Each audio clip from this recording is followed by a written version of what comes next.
Magandang araw mga kaibigan. Magkapet pandasal muna po tayo. Ito po si Father Nono.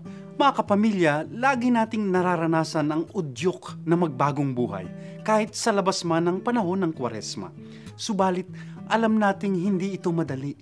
Paano nga ba magbagong buhay? Ani mga pantas, may 200 daw po patungo sa bagong buhay.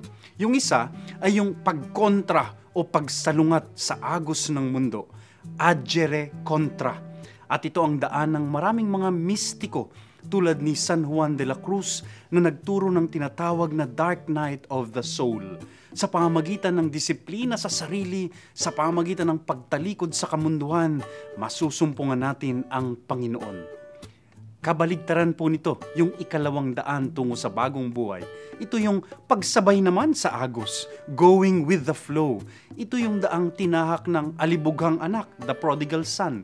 Nagpakasasa sa mundo hanggang sa nagsawa, napagod at nasagad. At dahil dito natutunan ang matagal nang natuklasan ni San Agustin, walang makapapatid ng gutom o pagkauhaw natin dito sa mundo, kundi ang malalim na pag-ibig ng Diyos. Kaya't sa pagkawala, sila'y natatagpuan ng Diyos. Yan po ang 200 tungo sa bagong buhay, tungo sa Diyos. Parang magkasalungat. Going with the flow, going against the flow. Pero ang pinapakita lamang po niyan na saan man tayo pumunta, anumang landas ang tahakin natin, hahabulin, hahanapin tayo ng dakilang pag-ibig ng Diyos. Amen.